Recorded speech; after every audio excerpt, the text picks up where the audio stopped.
Ángeles y demonios, por Dan Brown. Capítulo 113. Algo no iba bien. El teniente Chartrand permanecía ante la puerta del despacho del Papa y advirtió en la inquieta mirada del soldado que había a su lado que compartían la misma ansiedad. Rocher les había dicho que el encuentro privado que estaban protegiendo podía salvar al Vaticano de la destrucción. Chartrand se preguntó entonces por qué su instinto de protección seguía alerta. ¿Y por qué actuaba el capitán de un modo tan raro?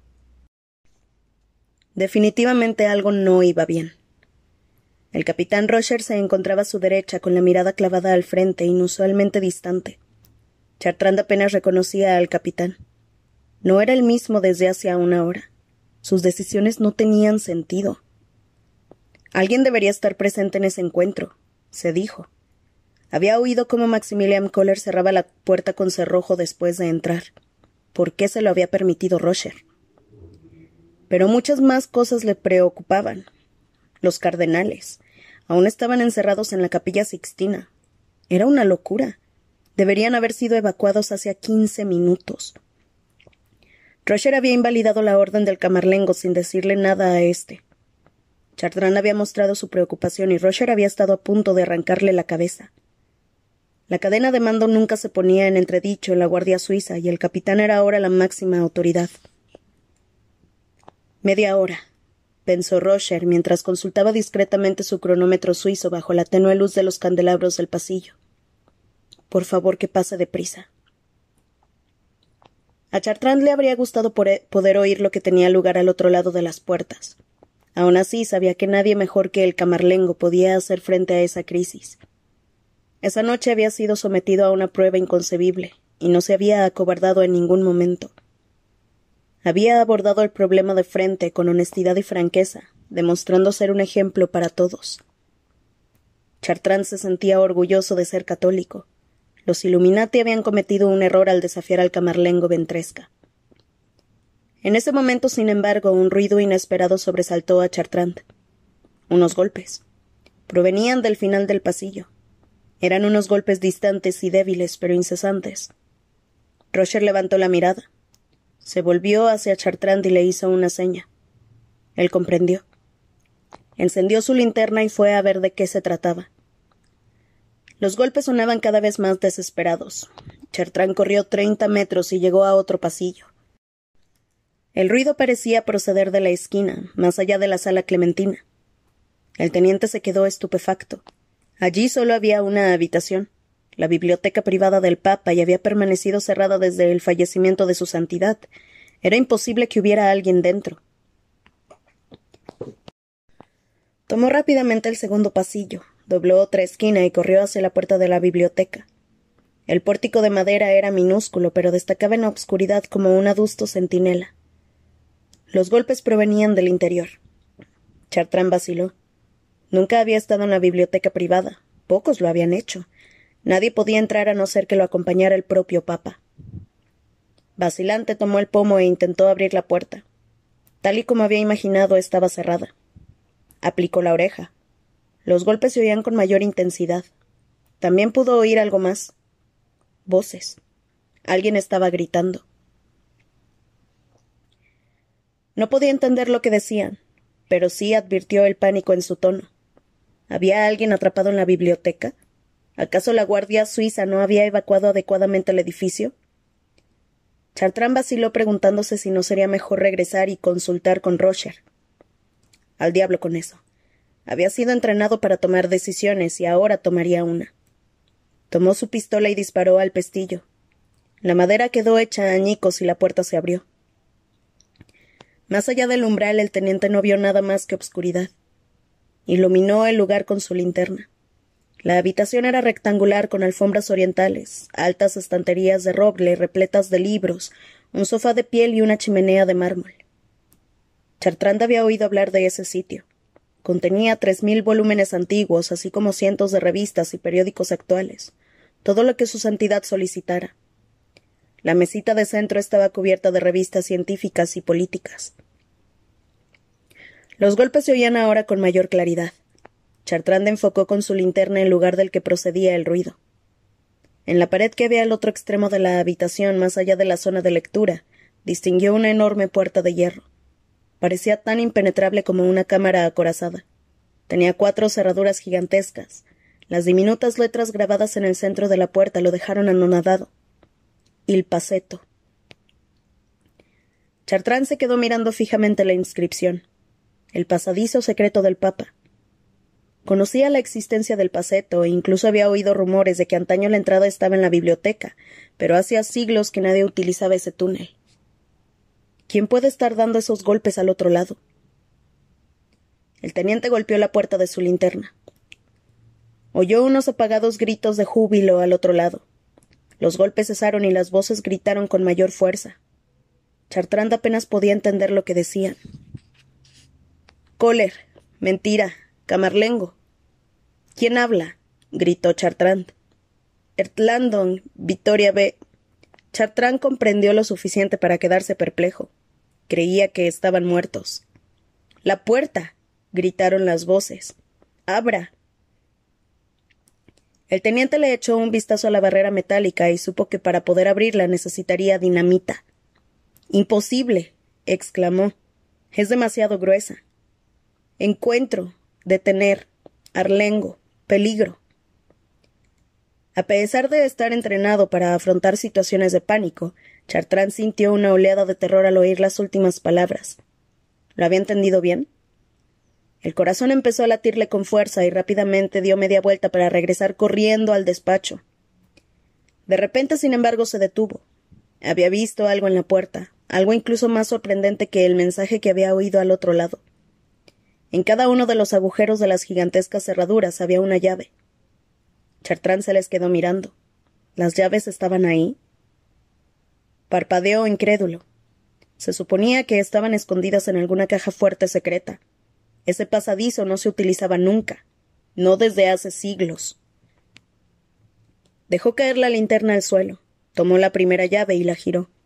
El mecanismo estaba oxidado e iba algo duro, pero todavía funcionaba. Alguien había abierto la puerta hacía poco. Chartrand abrió entonces el siguiente cerrojo, y luego el siguiente.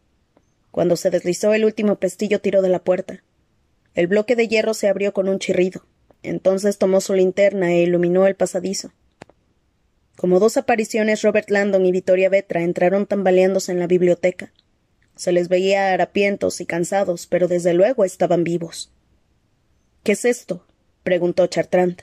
¿Qué está pasando? ¿De dónde salen ustedes? ¿Dónde está Max Kohler? Preguntó Landon a su vez. El teniente se lo indicó. En un encuentro privado con el Landon y Victoria lo echaron a un lado y se pusieron a correr por el obscuro pasillo. Chartrand se volvió e instintivamente alzó su pistola. Rápidamente la volvió a bajar y salió corriendo tras ellos. Al parecer Rocher debió de oírlos, pues cuando llegaron a la puerta del despacho del Papa los estaba esperando, en guardia y apuntándolos con su pistola. —¡Alto! El Camarlengo está en peligro —exclamó Landon, al tiempo que se detenía y levantaba los brazos en gesto de rendición.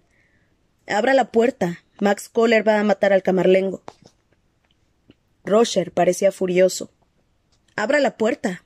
—dijo Victoria. —¡Deprisa! Pero fue demasiado tarde. De repente se oyó un espeluznante grito procedente del interior del despacho del Papa. Era el Camarlengo. Capítulo 114. La confrontación apenas duró unos segundos. El Camarlengo Ventresca todavía estaba gritando cuando Chartrand pasó por delante de Rocher y de un disparo abrió la puerta del despacho del Papa. Los guardias irrumpieron en el interior a toda velocidad. Landon y Victoria lo hicieron detrás de ellos. Se encontraron con una escena espeluznante. La cámara estaba iluminada únicamente por la luz de las velas y un fuego moribundo. Kohler se hallaba cerca de la chimenea, de pie junto a su silla de ruedas. En la mano tenía una pistola con la que apuntaba al Camarlengo, que yacía a sus pies en el suelo, retorciéndose de dolor. La sotana del sacerdote estaba rasgada y en su pecho desnudo había una quemadura. Desde el otro extremo de la habitación Landon no podía distinguir el símbolo, pero vio que en el suelo había un gran hierro de marcar cuadrado. El metal todavía estaba al rojo vivo. 2 de los guardias suizos abrieron fuego sin vacilar. Las balas impactaron en el pecho de Kohler, que se desplomó sobre su silla de ruedas con el pecho cubierto de sangre. La pistola que sostenía cayó al suelo. Landon seguía en la entrada anonadado. Victoria parecía asimismo paralizada. «Max», susurró. Aunque seguía retorciéndose de dolor, el camarlengo consiguió arrastrarse hasta Rocher y, como poseído, con la expresión de terror de las antiguas casas de brujas, señaló con el dedo índice a Rocher y gritó una única palabra. «Illuminatus». «Desgraciado», dijo Rocher al tiempo que se abalanzaba sobre él. «Santurrón de mier...» Esta vez fue Chartrand quien actuó instintivamente y disparó 3 balazos al capitán. Rocher cayó de bruças al suelo y quedó sin vida sobre su propia sangre. El teniente y los guardias corrieron de inmediato hacia el camarlengo, que yacía encogido por el dolor. Ambos guardias lanzaron exclamaciones de horror al ver el símbolo que el camarlengo tenía en el pecho. El segundo guardia vio la marca al revés e inmediatamente retrocedió con miedo en los ojos. Chartrand, igual de acongojado por el símbolo, tapó la quemadura con la sotana rasgada del camarlengo, ocultándola a la vista. Incapaz de encontrarle un sentido a lo que estaba viendo, Landon cruzó la habitación. En un último acto de dominación simbólica, un científico discapacitado había volado hasta el Vaticano y había marcado a fuego al principal dirigente de la Iglesia. «Hay cosas por las que merece la pena morir», había dicho el asesino. Landon se preguntó cómo había conseguido a un hombre minusválido reducir al camarlengo. Aunque claro, Kohler tenía una pistola. ¿Qué importaba cómo lo hubiera hecho? Kohler había cumplido con su misión.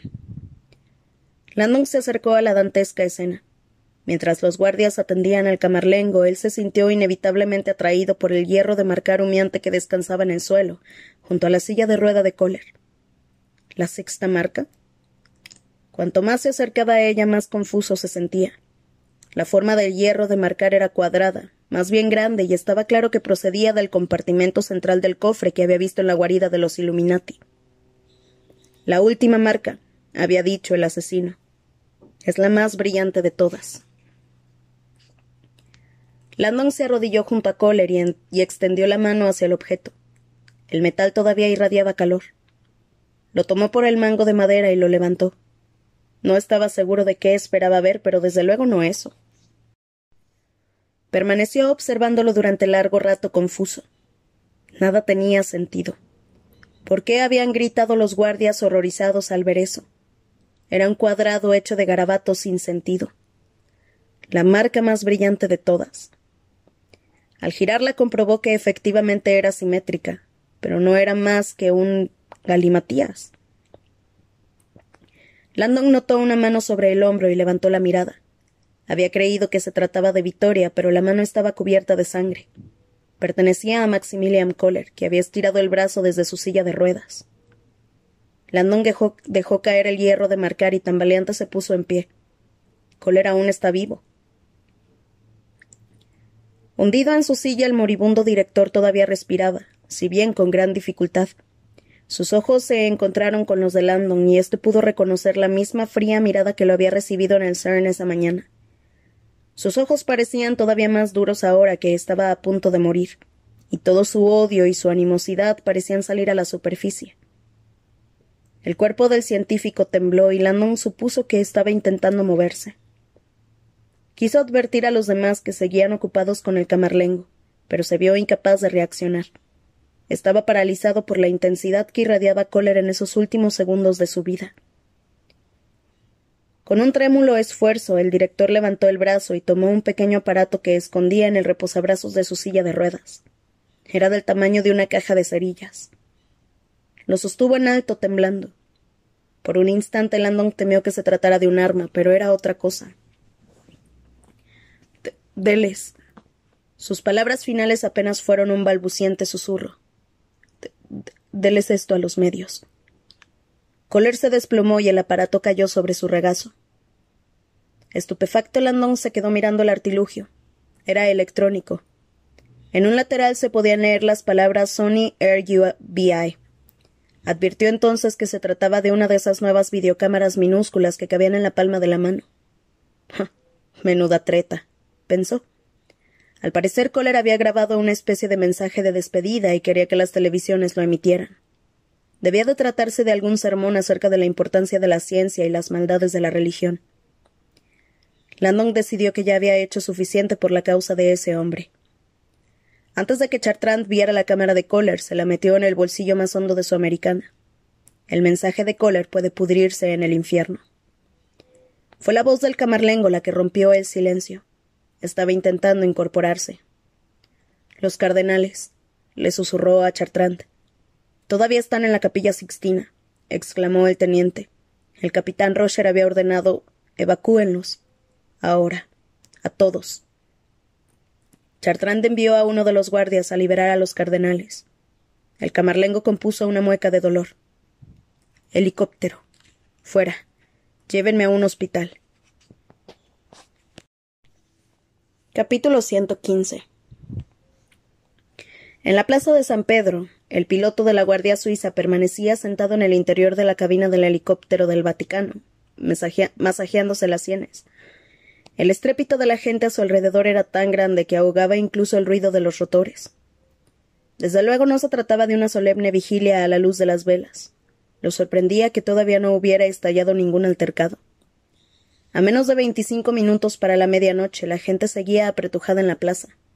Algunos rezaban, otros lloraban por la iglesia, otros gritaban obscenidades y proclamaban que eso era lo que la iglesia merecía, y había alguno que recitaba versículos apocalípticos de la Biblia. Los focos de los medios se reflejaron en el parabrisas del helicóptero y el piloto sintió que el dolor en su cabeza iba en aumento. Echó un vistazo a la vociferante masa con los ojos entornados y pudo ver que por encima de la multitud ondeaban algunas banderas. La antimateria es el anticristo. Científicos igual, satánicos. ¿Dónde está ahora su Dios? El piloto gruñó.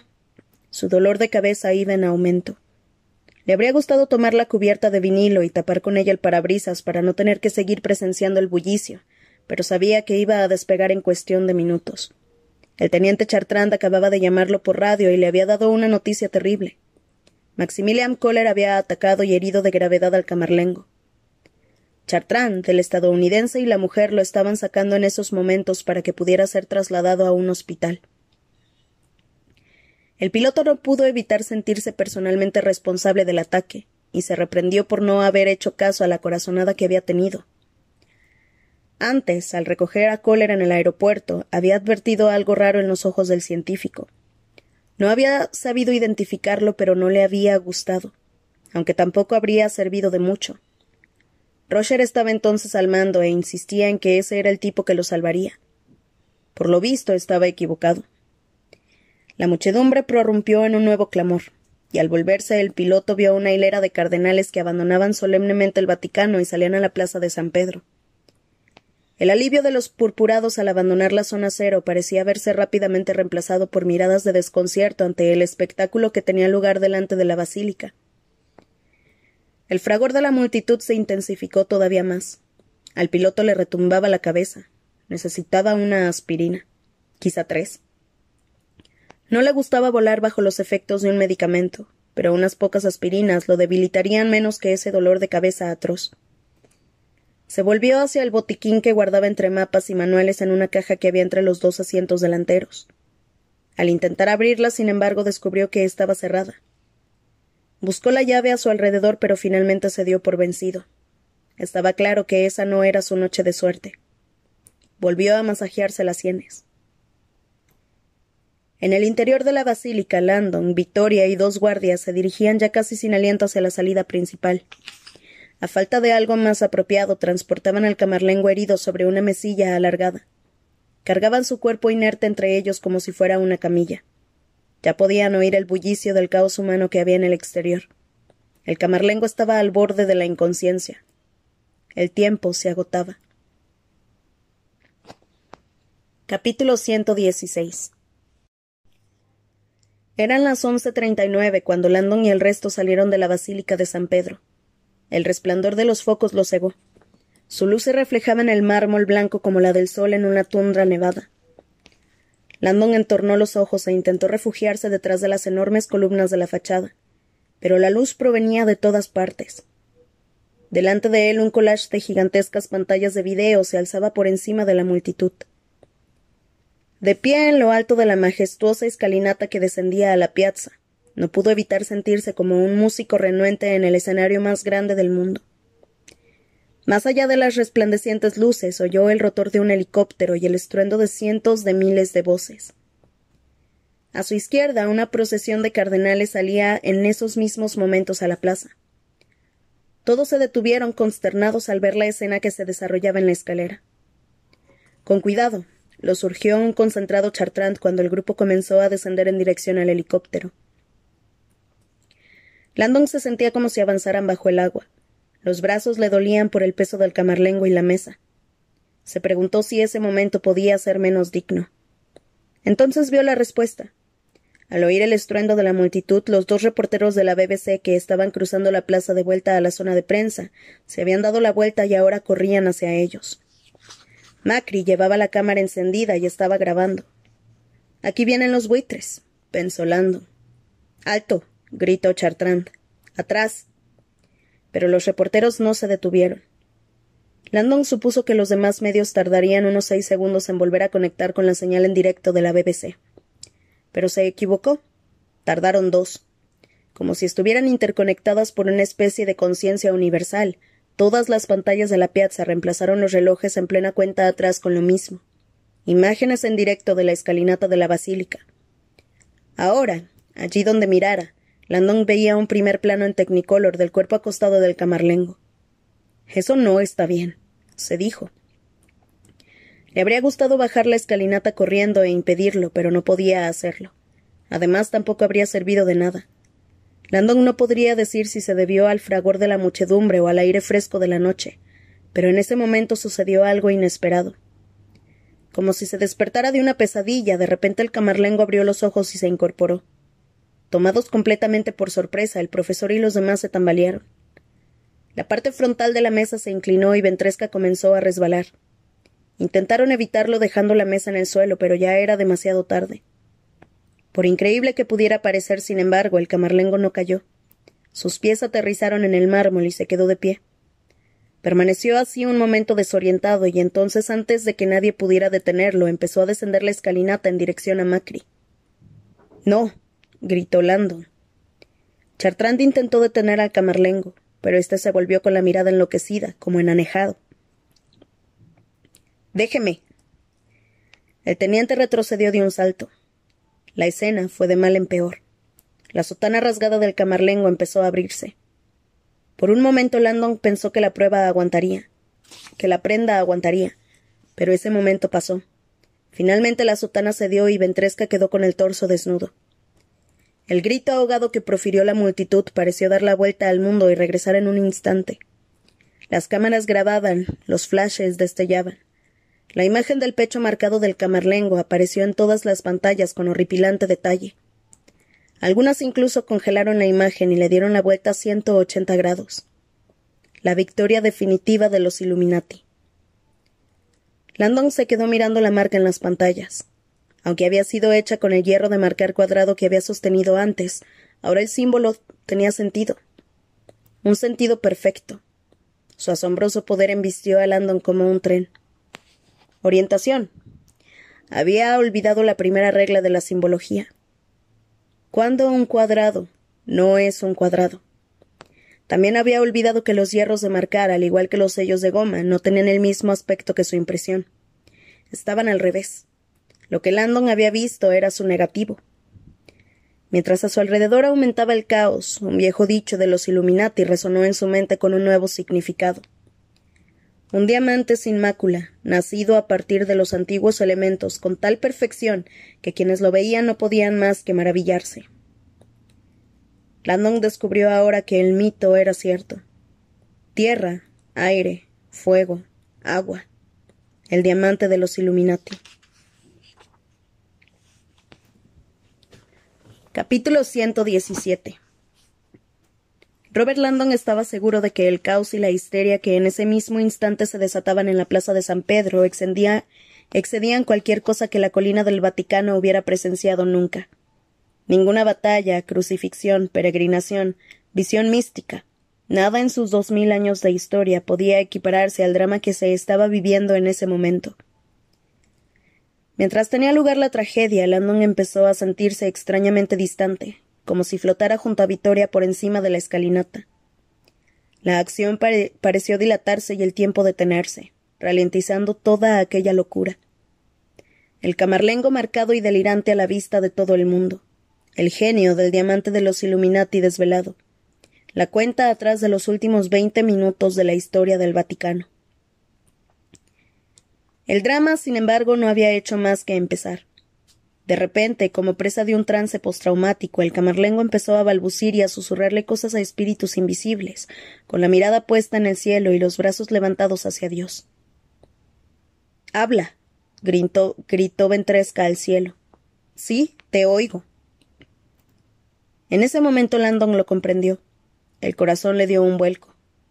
Al parecer también Victoria lo había entendido. Su rostro empalideció. «Sufre un shock», dijo ella. «Está alucinando. Cree que habla con Dios». «Alguien tiene que detener esto», pensó Landon. Era un final deplorable y vergonzoso. «Lleven de una vez a ese hombre a un hospital». Al pie de la escalinata, Chinita Macri no dejaba de grabarlo todo desde su posición privilegiada. Las imágenes aparecían instantáneamente en las pantallas que había repartidas por toda la plaza, como si de innumerables autocines que proyectaran la misma tragedia espeluznante se tratara. Era una escena épica. El camarlengo, con la sotana rasgada y la marca grabada a fuego en el pecho, parecía una especie de maltrecho campeón que hubiera conseguido atravesar los círculos del infierno hasta llegar a ese instante de revelación. En un momento dado gritó a los cielos: «Ti sento, Dio, te oigo, Dios mío». Chartrand retrocedió sobrecogido. El silencio de la muchedumbre fue instantáneo y absoluto. Por un momento fue como si todo el planeta hubiese enmudecido. Todos permanecían rígidos ante el televisor conteniendo la respiración. El camarlengo extendió los brazos. Con el pecho desnudo y herido ante el mundo casi parecía Jesucristo. Entonces levantó los brazos al cielo y exclamó: «Grazie, grazie Dio». La masa seguía en silencio. «Grazie Dio», volvió a exclamar Ventresca. Como rayos del sol abriéndose paso entre las nubes, una expresión de felicidad se dibujó en su rostro. «¿Gracias, Dios?» Landon lo contemplaba con estupefacción. Una vez finalizada su inquietante transformación, el camarlengo estaba radiante. Levantó entonces la mirada al cielo sin dejar de asentir frenéticamente y gritó: «Sobre esta piedra construiré mi iglesia». Landon conocía las palabras, pero no tenía ni idea de por qué el camarlengo los pronunciaba ahora. Ventresca dio la espalda a la muchedumbre y volvió a gritar al cielo nocturno: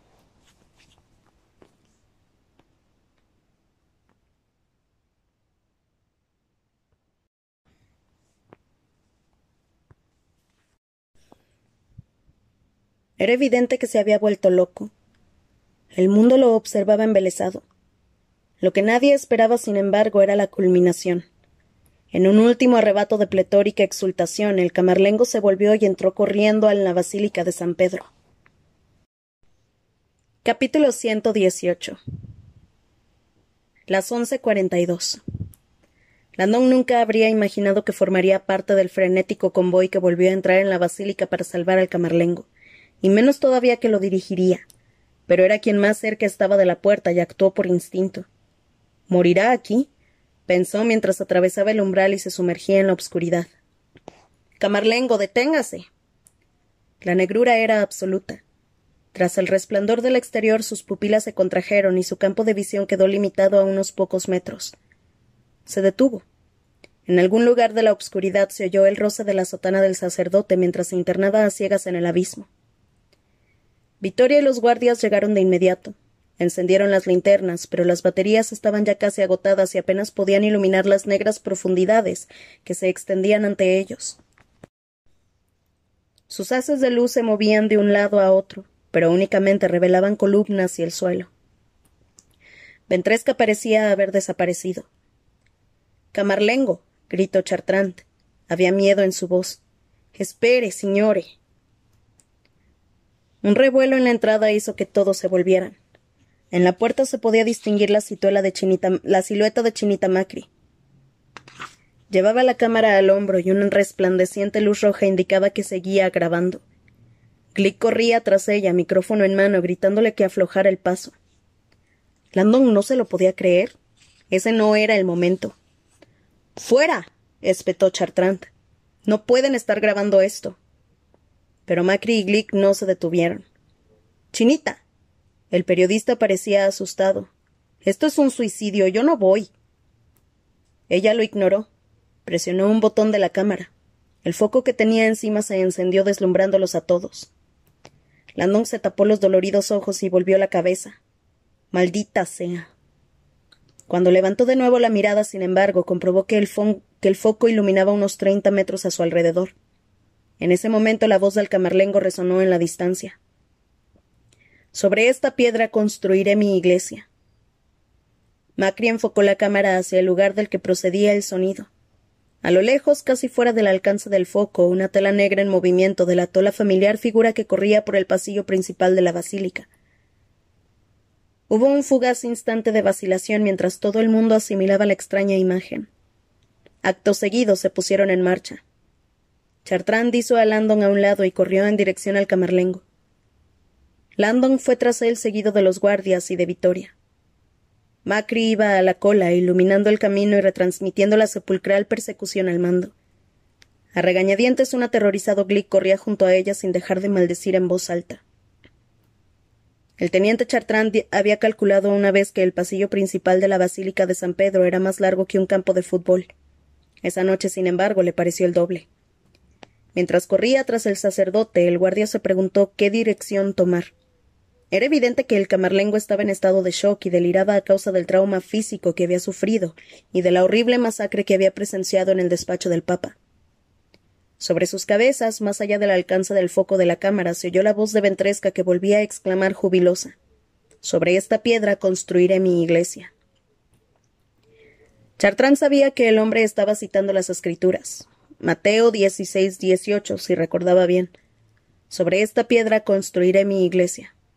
Resultaba una cita cruelmente inapropiada ahora que la iglesia estaba a punto de ser destruida. Sin duda el camarlengo se había vuelto loco. ¿O no? Por un instante Chartrand sintió que le palpitaba el alma. Las visiones santas y los mensajes divinos siempre le habían parecido meras ilusiones, el producto de mentes excesivamente fervorosas que oían lo que querían oír. Dios no interactuaba directamente. Un momento después, sin embargo, como si el mismo Espíritu Santo hubiera descendido para persuadir al teniente de su poder, éste tuvo una visión. 50 metros más adelante, en el centro de la iglesia, apareció un fantasma, una diáfana y resplandeciente silueta. La pálida forma era la del camarlengo medio desnudo. El espectro parecía transparente, como si irradiara luz. Chartrand se detuvo de golpe y notó un nudo en el pecho. El camarlengo brilla. Luego empezó a hundirse, cada vez más profundamente, hasta que desapareció como por arte de magia bajo el negro suelo. Landon también vio el fantasma, y por un momento también él creyó que sufría visiones. Pero tras dejar atrás al anonadado Chartrand y correr hacia el lugar en el que había desaparecido el camarlengo, se dio cuenta de lo que había sucedido. Ventresca había llegado al nicho de los palios, la cámara subterránea iluminada por 99 lámparas de aceite. La luz de las lámparas era lo que le había conferido la apariencia de un fantasma. Luego, al descender la escalera hacia la luz, había parecido que desaparecía bajo el suelo. Landon llegó sin aliento al borde de la estancia subterránea. Al pie de la escalera, iluminado por el resplandor dorado de las lámparas de aceite, vio que el camarlengo cruzaba a toda velocidad la cámara de mármol en dirección a las puertas de cristal que conducían al famoso cofre dorado. —¿Qué está haciendo? —se preguntó. —¿No pensará que el cofre...? Ventresca abrió las puertas y entró. Curiosamente ignoró el cofre dorado. Un par de metros más allá de él se arrodilló y empezó a tirar de una reja de hierro que había en el suelo. Landon lo observaba horrorizado. Se había dado cuenta de a dónde se dirigía el sacerdote. —No, por el amor de Dios. Bajó corriendo la escalera para impedírselo. —Padre, no. Abrió las puertas de cristal y corrió hacia el camarlengo, que seguía tirando de la reja de hierro. Finalmente ésta se abrió con un chirrido ensordecedor. La abertura daba paso a un estrecho pozo y una empinada escalera que desaparecía en la nada. Cuando el camarlengo se disponía a introducirse en el agujero, Landon lo tomó por los hombros y lo detuvo. La piel del hombre estaba resbaladiza por el sudor, pero él no lo soltó. El sacerdote se volvió sobresaltado. —¿Qué está haciendo? Sus ojos se encontraron y a Landon lo sorprendió comprobar que el camarlengo ya no tenía la mirada vidriosa de un hombre en trance. Sus ojos volvían a ser amables y relucían con lúcida determinación. La marca del pecho tenía un aspecto espantoso. —Padre —insistió con toda la calma de que fue capaz—, no puede bajar usted ahí, hemos de salir de aquí. —Hijo mío —dijo el sacerdote en un tono de voz inquietantemente cuerdo—, acabo de recibir un mensaje. Camarlengo. Era Chartrand seguido de los demás. Bajaron corriendo la escalera y llegaron a la estancia iluminadas por la cámara de Macri. Cuando el teniente vio la reja abierta en el suelo, sus ojos se llenaron de temor. Se santiguó y le dirigió a Landon una mirada de agradecimiento por haber detenido al camarlengo. Él lo comprendió. Había leído suficiente acerca de la arquitectura del Vaticano para saber lo que había bajo esa reja. Era el lugar más sagrado de toda la cristiandad. Tierra Santa. Algunos lo llamaban necrópolis, otros catacumbas. Según los relatos de los selectos clérigos que la habían visitado, la necrópolis era un obscuro laberinto de criptas subterráneas que podían tragarse al visitante que se perdiera en ellas. Ciertamente no era el mejor lugar para ir en busca del camarlengo. —Signore —le rogó Chartrand—, se encuentra usted en estado de shock. Hemos de abandonar este lugar, no puede bajar ahí, es un suicidio. De repente el camarlengo se mostró estoico. Extendió el brazo y colocó la mano sobre el hombro del teniente. Le agradezco su preocupación y su servicio. No se imagina hasta qué punto. Pero he tenido una revelación. Sé dónde está la antimateria. Todos se le quedaron mirando. El camarlengo se volvió hacia el grupo. Sobre esta piedra construiré mi iglesia. Ese ha sido el mensaje. El significado está claro. Landon todavía no podía comprender por qué Ventresca estaba convencido de haber hablado con Dios, y mucho menos por qué creía haber descifrado algún mensaje. Sobre esta piedra construiré mi iglesia. Esas fueron las palabras que pronunció Jesús cuando eligió a Pedro como primer apóstol. ¿Qué tenían que ver con todo aquello? Macri se acercó para conseguir un mejor plano. Glick permanecía mudo, como si hubiera sufrido una conmoción. El camarlengo ahora hablaba más deprisa. Los Illuminati han colocado su arma de destrucción en la piedra angular de esta iglesia, en sus cimientos. Señaló la escalera, en la mismísima piedra sobre la que se construyó esta iglesia, y yo sé dónde está. Landon estaba seguro de que había llegado el momento de reducir a Ventresca y llevárselo por la fuerza. Por lúcido que pareciera, no hacía más que decir disparates. ¿Una piedra? ¿La piedra angular en los cimientos? La escalera que tenían delante no conducía a los cimientos, sino a la necrópolis. La cita es una metáfora, padre. En realidad no existe esa piedra. El camarlengo adoptó una expresión extrañamente triste. Sí que existe, hijo mío. Señaló el agujero. Pietro è la pietra. Landon se quedó helado. Al instante lo comprendió todo. Su austera simplicidad le produjo escalofríos. Mientras permanecía allí con los demás mirando la larga escalera, se dio cuenta de que efectivamente sí había una piedra enterrada bajo esa iglesia. Pietro è la pietra. Pedro es la piedra. La fe en Dios del apóstol era tan firme que Jesús lo llamaba por el sobrenombre de piedra. Sería el discípulo inquebrantable sobre cuyos hombros Jesús construiría su iglesia. En ese mismo lugar, la colina del Vaticano, Pedro había sido crucificado y enterrado. Los primeros cristianos construyeron un pequeño templo sobre su tumba. A medida que se fue propagando el cristianismo, el templo se fue haciendo cada vez mayor, capa a capa, hasta culminar en esa colosal basílica. Toda la fe católica había sido construida literalmente sobre San Pedro, la piedra. La antimateria está en la tumba de San Pedro, dijo el camarlengo con voz cristalina. A pesar del supuesto origen sobrenatural de la información, a Landon le pareció que encerraba una tremenda lógica. Ocultar la antimateria en la tumba de San Pedro parecía ahora dolorosamente obvio. Los Illuminati, en un acto de desafío simbólico, habían colocado la antimateria en el núcleo de la cristiandad, tanto literal como figurativamente. La infiltración definitiva. Y si necesitan pruebas materiales, dijo el camarlengo ahora ya con impaciencia. Acabo de descubrir que la reja ha sido abierta. Señaló la abertura del suelo. Nunca lo está. Alguien ha estado aquí recientemente. Todos se quedaron mirando el agujero. Un instante después, con sorprendente agilidad, el camarlengo dio media vuelta, tomó una lámpara de aceite y se dirigió a la abertura.